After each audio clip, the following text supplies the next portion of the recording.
Hey everyone, it's Emily Fox, and today's video is going to be something I started doing last year and will be doing every year because I think it's too much fun. I will be choosing a best book of every month so far in 2024, which is going to be giving you a little bit of a preview of what could make it to my best books of 2024, but also might give you different answers because each month is completely different. Some months I will have found multiple favorites, so I have to struggle and give the #1 spot to one of them, and then some months I didn't read anything that good, so I have to choose the best one. And it kind of gives a chance to a book that might not be an all-time favorites, but might still work for you, because just because I didn't give a book 5 stars doesn't mean that it's not worth checking out. So we're gonna go through month by month. I did not choose in advance because I wanted to give this kind of a live reaction. You're gonna see me struggle, and we're just gonna discuss books. So let's get to it. We started the year pretty solidly. I finished 7 books during the month of January, and I mean, it's kind of obvious if you remember January of this year, because I've been mentioning how I started the year with my first 5-star of the year, which, like, it's kind of hard to beat, and it felt really good in the moment, but I kind of got a little bit in a slump afterwards, because what is going to beat your first 5-star of the year? So I was reading some of your favorites of last year, which I will do again, okay, this year, because I need to try your favorites. This one, The Will of the Many, is the best one for January. Spoiler alert. But I hadn't seen it around. I don't know under what rock I was hiding, but I hadn't seen it going around, and I'm so glad I picked it up because, again, it is going to make it to one of my best books of 2024 because it was fantastic. This is the first book in an adult fantasy series. I don't think the author has chosen the official number of books that are going to be out, and I'm not sure I would have picked it up anytime soon because it is like Roman inspired, which is not necessarily 100% my jam, but I've been joking around that this world building, this magic system is kind of an MLM because the magic system is based on a pyramid scheme, okay? It's just basically the people at the bottom are oppressed. They are using the magic to take away some of their like powers or just their energy, and then the people on top, you know, they're sucking up the energy until the most powerful people have the power of like hundreds of people. So hopefully that kind of made sense. I feel like every time I try to explain fantasy world, things get a little vague and complicated. The main character's family was all murdered as they were conquered by this Roman-inspired empire, and he is in hiding, and he ends up going to this magical school while he's taking on the wing of one of those Roman dude.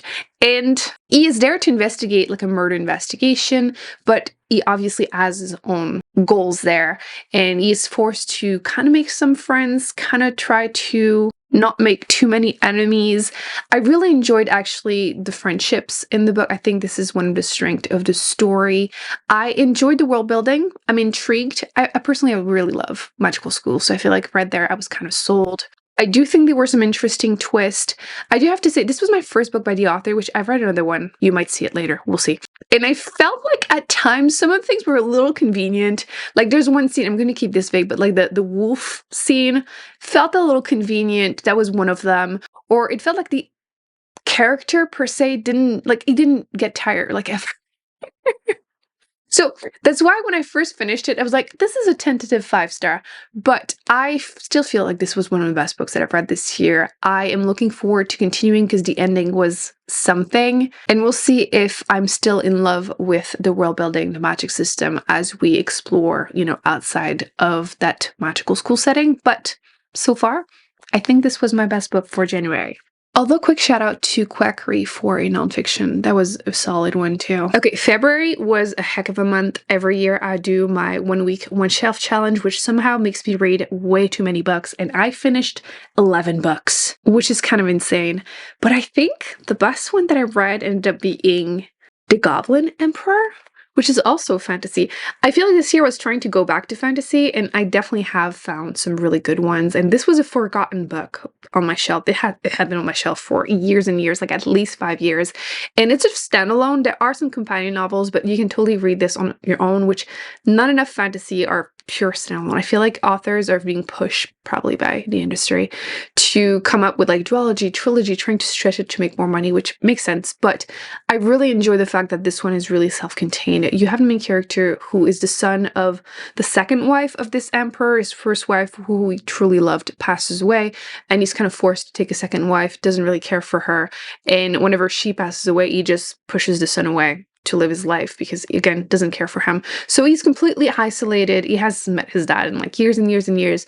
And then his father and other brothers die in mysterious circumstances. Were they assassinated? Who knows? But overnight, he becomes the emperor. So he has to be brought back to the city. He has to sit on the throne and kind of figure out, okay, what do I do? Who are my friends? Who are my enemies? So it's definitely day to day and almost a little cozy, but it's also a little bit of a murder investigation, and there's just a little bit of everything in there, and I ended up enjoying it so much more than I expected. So it totally took me by surprise. I do have to say, some of the dialogues are written like Old English, which English is not my first language, so it took me a little bit of a second, but I still think this is very beginner friendly in terms of fantasy, since it's not too heavy on the world building, and it's definitely like you're following a likable character trying to figure it out day to day. So yes, definitely one of my biggest surprise of the year, but because I loved it so much, it's probably going to make it to my best books of the year. So The Goblin Emperor, if you have yet to pick it up, I do think it is worth checking out. In March, I finished 10 books, which again, fantastic reading month. Although rating-wise, it was a little bit harsher. I struggled a little bit during that month, but I do have a number one book because it was actually really good. And it is 10 minutes, 38 seconds in This Strange World, which was a recommendation by you guys. I hadn't heard of it, and it is outside my comfort zone. It's more of a contemporary historical fiction, maybe a little bit of magical realism. Like it really wasn't on my radar. It's another one that one strength is the relationship between the characters. So the story starts with the main character dying, which I've only read a couple books with that trope, and I love it. So far, I've enjoyed all of them.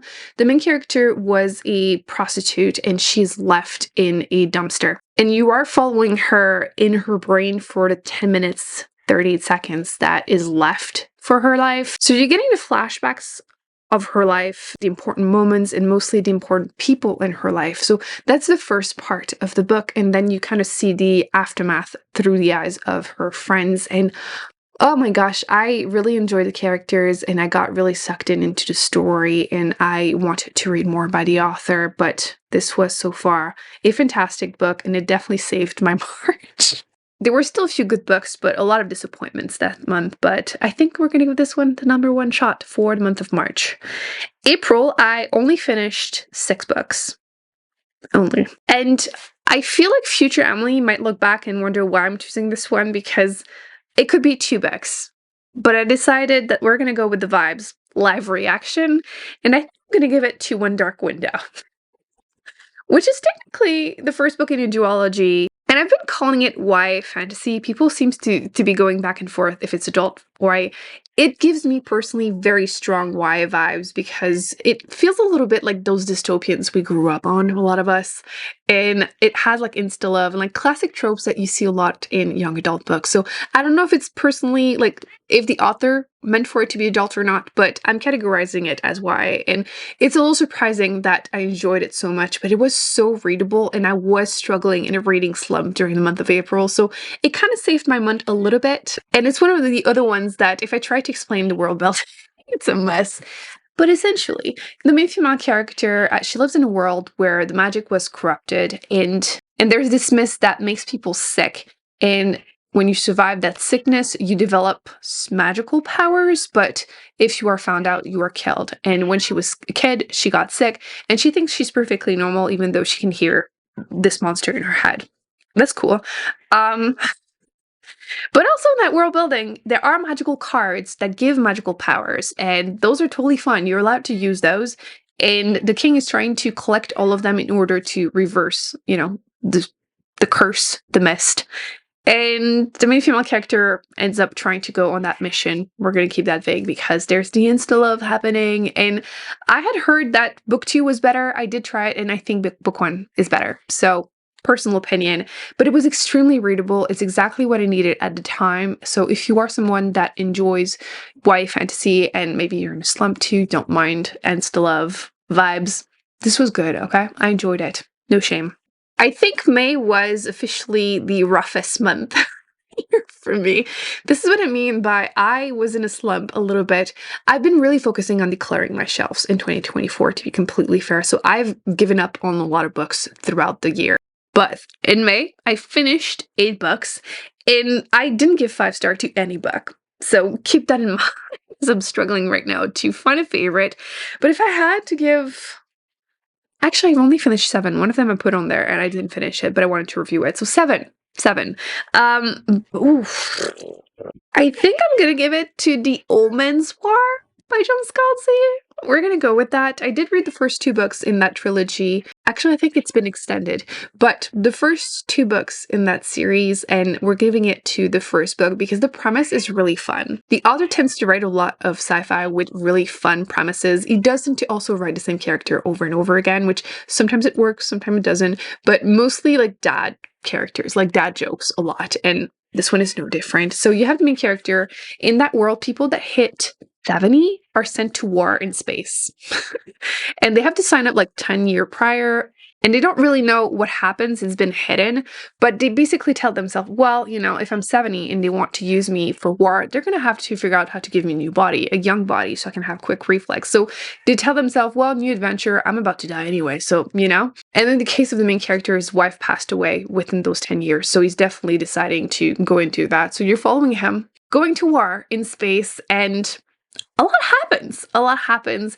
Again, definitely heavy on the dad jokes, but it really works in the context of this one book. So I enjoyed book 1. I think I gave it 4 stars, so it's not a 5-star, but it deserves a shout out. It was fun, and I have been reading a couple books by the author. I'm planning on continuing because, once again, they tend to be fun, and I don't always want to read really heavy books, so this is just a fun relief. And yeah, during that slump, it was nice. It was nice. June, we started getting out of that slump. I finished also 7 books, and there are 2 books that were 5 stars, and choosing one is hard, but it has to be. It has to be The Story of the Lost Child, because this is the last book in the 4-book series of the Neapolitan series. And I've been raving about this series for the last couple of years because I've been trying to stretch it. I think it took me 3-4 years to finish it because I didn't want to finish it. I wanted to only read like one every summer because it is like historical fiction, contemporary kind of vibes. And for me, that screams summer. And I love this. I'm not going to stop talking about this until everyone reads this. But the story starts with this friendship between these 2 women. The first book, the beginning starts with them being in their 60s. One of them kind of disappears, seems to be running away. So the friend that stayed behind writes their friendship, their life story. So you go back when they are children, and then you're following them over 60 years through this 4-book series. And you see the good choices, the bad choices, them basically coming from this small neighborhood in Italy and how they're surviving violence, poverty, and trying to get out of it through different means, whether it's through education or other ways. You're seeing the impacts of all of these decisions on everyone in the neighborhood. I feel like I don't get this emotionally invested in every character ever. I cared about everyone. I wanted to know what happens to everyone. Again, you're following them through their whole lives. Some people don't make it. And these 2 women will drive you a little nuts because some decisions.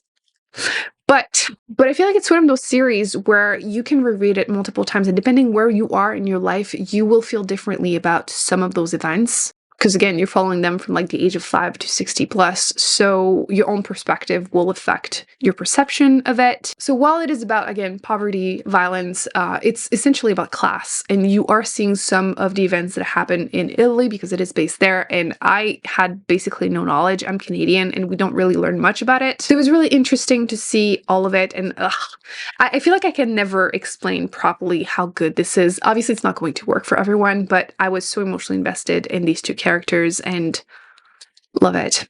Easiest 5-star ever for me. So if you have yet to read this series, My Brilliant Friend is the 1st book, and you need to give it a shot.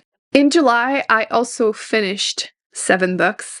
It was also a hit and miss kind of month, but I do have a book that I really loved, and I wasn't sure I was going to mention the same author as the first book I mentioned again, but we are. Shout out to The Shadow What Was Lost, which is the first book in another series by the author. This one is a trilogy and is completed. I am supposed to continue. Probably next year. It's going to be a challenge trying to finish or continue series, and it's going to be mostly fantasy because fantasy series are so long and there are so many of them, and I keep starting them so easily yet never finishing them. And this one was also another fun one. I felt like some of the weaknesses I had found in the other book by him, I'm seeing them again in this one, but they're fun, so I kind of don't really mind. So in this one, the world building, again, Stay with me. The main character grew up in a magical school. While he seems to have magic, he doesn't seem to be able to use it. So unfortunately, when that happens, they remove your magic, your curse, essentially. And before the time for the big test arrives, he escapes to go on a mission. He is the chosen one to go save the wall in the north. Once again, I did think that the friendships were one of the strength, and like I was saying, some of the weaknesses, like for example, he knows he has magic because he can tell when people lie, which I feel like that kind of power can be too powerful, and I feel like the author came back to kind of fix that, and I felt that way a few times during the book. That's why I mean, like, it felt a little easy at times, but again, the mystery, the world building was so interesting that I kind of didn't really care. Even the trope of like chosen one, which some people are sick of seeing. Personally, I don't really mind. I was really invested and I'm really looking forward to continue the series. So I didn't mind it. I feel like things that will bother other people might not always bother you. And again, I've read 2 of his books and I'm looking forward to continuing the 2 series that I started by him. So this was also a 5-star for me. I enjoyed it. I would recommend it. It was definitely my best book for the month of July. To be fair, it was also my only 5-star of July. August, I started becoming a reading machine and I finished 10 books. Did I give 5-star to any of them? No, I did not. I wasn't kidding when I said that this year was a little rough. It was a little rough. The ones that I found some favorites, it was like nonstop, and the ones that I didn't, I really, really didn't. Actually, it's 9. It's 9. There is one I did not finish. Sometimes I put on Goodreads read just because I've read like half of it and I want to give a review and put visibly, but 9. I did give 4-star to a couple of them, so Horror Store, which I don't think that's going to be my favorite. Malice was a strong contender, but I think I'm going to give it to Atonement, which I have been joking ever since then that I was tricked into reading another World War II story after saying I was sick of them, I didn't want to read another one, but I really like this one. I thought this was a classic, but I guess you can call it a modern classic. It's Keira Knightley, okay? I had seen those clips of her in the green dress, and I was like, I'm intrigued, and she plays in so many adaptations of classics that I thought it was. It wasn't. I love the book. It wasn't as much of a romance as I expected. I thought it was going to be more about that. To be fair, a big section of the book is during World War II and you're following a soldier. And it wasn't my favorite part of the book, but everything else was so good. And that part was not bad, but it kind of compensated for the fact that I'm really over reading World War II books. Because of course it's going to be sad, right? But I thought this one was good. I enjoyed the narration. At first, you don't really know everything. I don't want to spoil anything, but these reveals throughout the story were definitely worth pushing through the story, through the war section. And I ended up really enjoying it. A lot more than I expected. I did compare it to the movie a little bit, which the ending is not quite the same, but I really did enjoy it in the book, and it was worth checking out, even though World War II, so... September is by far the month where I finished the most books. Not ever, but almost. I finished 15 books. To be fair, a few were already started, quite a few were on the shorter side, but it's still 15 books. I don't know what happened to me, but we're just going to embrace it.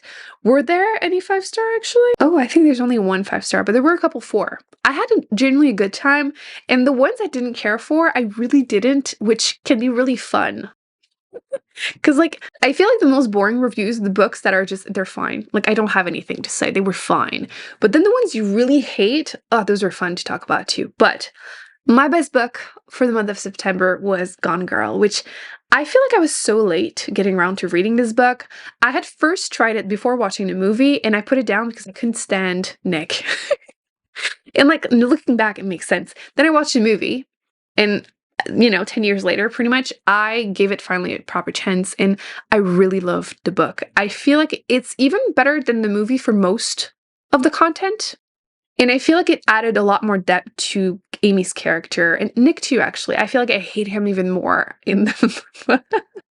I don't want to spoil it, but I feel like it's been so popular and for like 10 years. Does it still constitute spoilers? Probably, but it was so worth it. I feel like a lot of people have heard the monologue about Cool Girl, and there were more in there. There were a few like more sentences and again, more details about how Nick to me is such a villain because he feels realistic. Sometimes you'll read a story where there's a villain in a fantasy world and like they're so villainous that like, yeah, you hate him, but the ones that are realistic, they really hit close to home. And that's why I was joking that Amy was relatable, which for some reason people keep thinking that I mean that her actions were. No, she's she's a lot. She's unstable. But I think her hatred of her husband was relatable. And I think a lot of people, a lot of women, saw her as finally an interesting, complex, morally gray female character. And no one can do it as well as Gillian Flynn. I feel like a lot of people have tried. You suck, all of you. She is the master, and we're hoping she's going to come back. I don't know if she will, because it's been a couple years since she's published anything. But Gone Girl was the blueprint. Love Amy. She's that girl. And I really enjoyed the book. I really did. So it was worth checking out, even though I had seen the movie. But if you have yet to read it, do it. It was so worth it. I thought the ending was better. It's not that different, but I feel like it's explained. There's more depth. Once again, so good. So for October, we're still in the middle of that month right now, but I've currently finished 6 books. So let's attempt to find a favorite just to give it a quick shout out just in case. I did give 5-star to one book, so I feel like I might as well give it a shout out because it deserves it. And it is All the Colors of the Dark, which this is my second book by the author. I had enjoyed We Begin at the End by him, but I had listened to that one as an audiobook, which I think is a mistake. I feel like the story didn't stick to me as much, as deeply as this one. The writing, I don't know what it is. You know how sometimes you'll read a book and you don't really care for the prose and you don't get emotionally invested in the characters. Like I'm thinking Demon Copperhead, like it was such a popular book. And for me, I felt once again kind of mad because I didn't really care that much.